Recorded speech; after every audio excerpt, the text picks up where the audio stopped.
Good morning, Vietnam. Yeah, thinking about this dirty monotheist religion, children obsessed, pedophilic, mutilators, sacrifiers. Okay, sacrifice your son to me, the Gollum god. I'm talking about this Gollum, and how its egregore is getting weakened. Okay, it's losing power. And one of these symptoms is those wars between a double-headed snake of his own self. Okay, it's the same pedophilic snuff movie of children god. Okay, sacrifice your child to me. Okay, little Gollum. Little Gollum is getting weak. The egregore is getting weak. Now the children, they are born. When it comes to imaginary friend, okay, some entity there, you talk to your phone, you talk to ChatGPT. ChatGPT will respond to your prayer. ChatGPT, I want to write a story about this and this and that. In 1 second, it does it to you and offers you different scenario routes. Okay, you want me to refine this, write this differently? Okay, when it comes to imaginary friend responding to you, it's game over, guys. Okay, hey, imaginary friend, make me a picture, an art of this and this and that. Bang, give it to you, video. And this is just the beginning. This is just the beginning, guys. Okay, investigate this technical problem. What are the options? Bang, have it. Okay, I want to taking my car from this point to this point, and I want to buy a surfboard in between, and have spend the night in a cheap hotel. Okay, route drawn in 1 second. Where to go, where to do. In your car, can you open the window? Can you decrease the temperature of the air conditioning? Yes, of course, I can. Okay, so it is here. The imaginary friend, all potent, all powerful, is here. So what we do with this pedophilic Gollum? Okay, really, the question is here. Those young generation, there will be a gap, decalage, a kind of mismatch. It's like you have a super modern house, and there is this 17th century dirty curtains on the windows. Okay, at a certain moment you see there is a dirty curtain in the room. Okay, so the egregore of this Gollum is collapsing. Okay, nice. Anything by this. Okay, this is hiding the background of child sacrifiers in this zone. Dirty, satanistic cults there. Okay, with very soulless NPCs to practice this kind of stuff. To be okay to sacrifice a child to something because it's more powerful. Okay, I'm gonna make a discussion with one of the friends, the AI friends, about this. Is it moral for God to ask, for the Gollum to ask to kill a child? What do you think about it? I may do it in the next videos, or do it yourself if you have time. I don't have that much time for this kind of stuff, but it will be interesting to see what the real imaginary friend, the one that responds, thinks about this story and how he sees the future. Should this kind of books banned because there is some kind of a harming of a child? What do you think compared to this, to the book of the little mustache guy who is the most dirty in your way of thinking? We can talk with those imaginary friends now that are not imaginary anymore, and yeah, see how this modernity now is clashing with something totally necrosed, totally finished. Next generations, those one born on TikTok and stuff, okay, with stuff putting filters on their face, magic in their phones and everything. What is left of this crap? Okay, okay. So this war is a symptom of a weakening of this Gollum god. So they want to control the next, what's happening next. So there is a lot of trying to survive or to control the next exit of those new generation, what they're going to become. You think in 1,000 years we will still be with the sacrificing of kids? It will be crazy with the technology and stuff. So there is the very much symptom that this stuff is maybe totally collapsed as an egregore, and trying to morph into something else. Okay, so that was my point of view about the Gollum situation now. Yeah, and how this is a symptom of it. This little fireworks war. Okay, you know, Nerf. You know these Nerf games. Kids used to shoot each other with some plastic, foam, rockets. Yeah, Nerf war. I call it the Nerf. Yeah. So yeah, just thinking about the subject. Another subject also to see how also humanity go into mediocrity. From something high level, it can go mediocre. Buddhism is the soul trap spirituality. Okay, so when you have clowns here coming and say you are soul trapped and whining on internet, soul trapped, I'm soul trapped, I'm soul trapped, and offering no solution.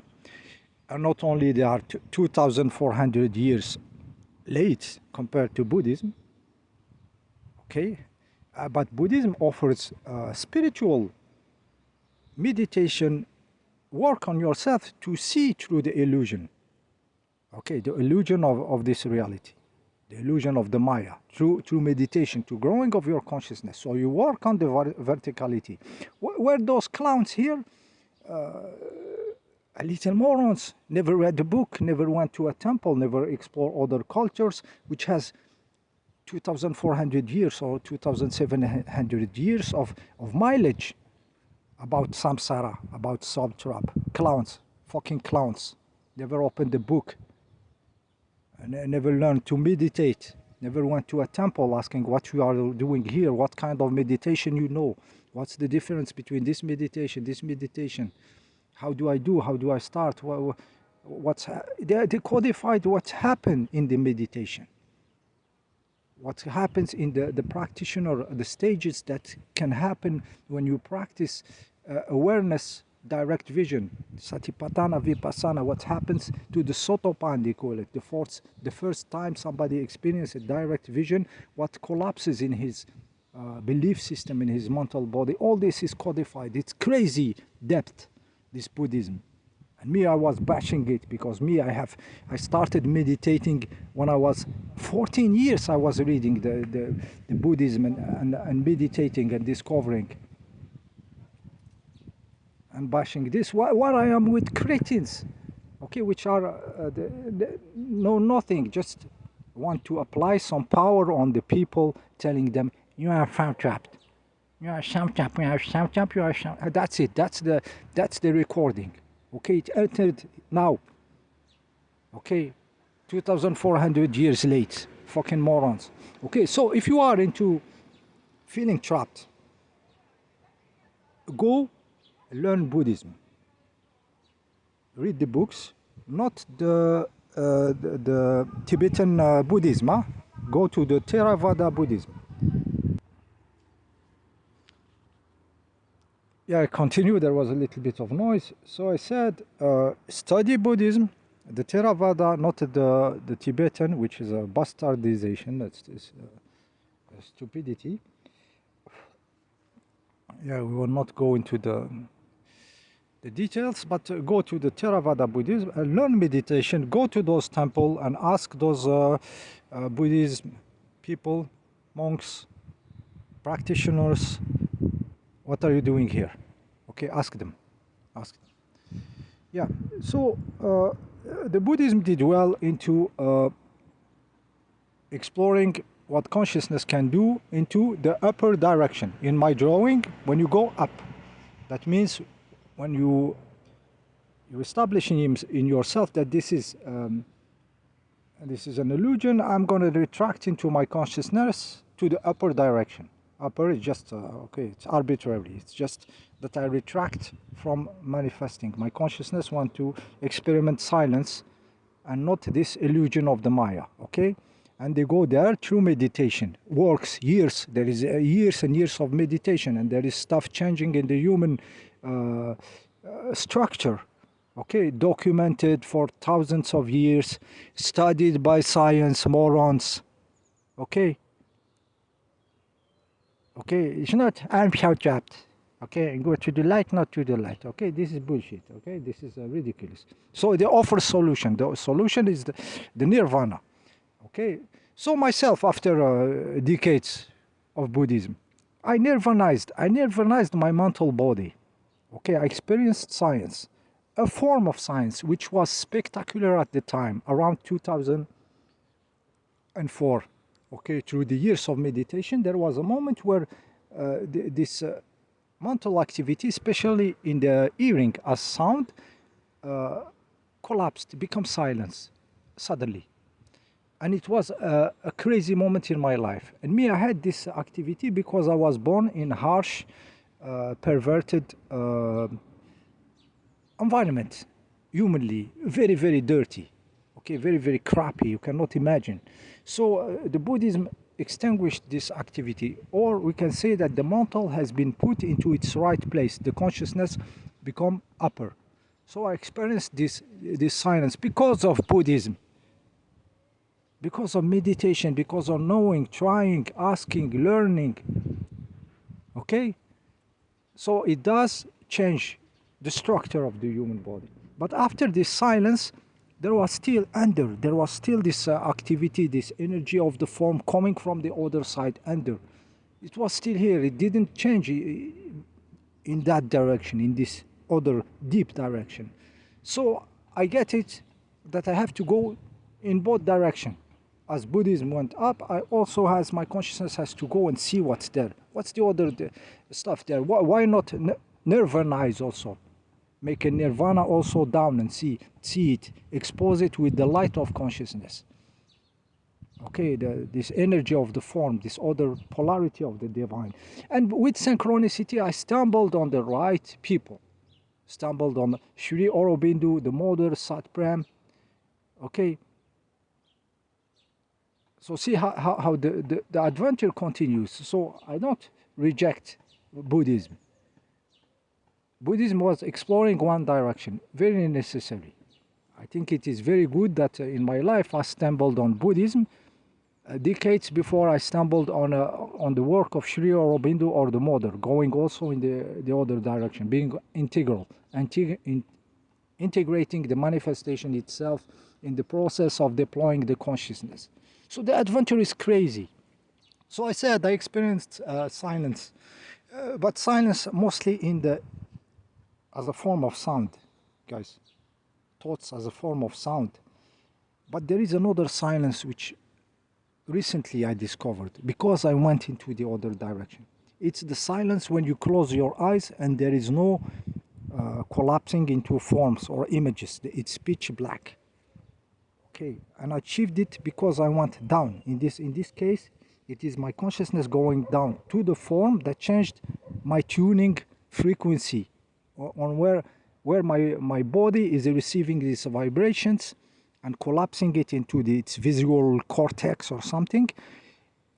It's there where, because of the light of the consciousness, some mechanism has been exposed and the structure changes. So now even in a very polluted electromagnetic pollution in the city, I am sleeping in an apartment, closing my eyes, and it's pitch black. That means that the frequency I am existing it in physically is not the same. Okay? And this happens 20 years after my silence in the hearing, you know, in the thoughts, where thoughts become really less present, no rehearsing of the same voices you hear in the day in university when I was studying, you know, this activity, you know. I experienced this silence in the sound level, silence in the visual cortex was because I went down the other direction. Look at my drawing I made. So approaching the 15 minutes, we will go back to those subjects. See you in the next video.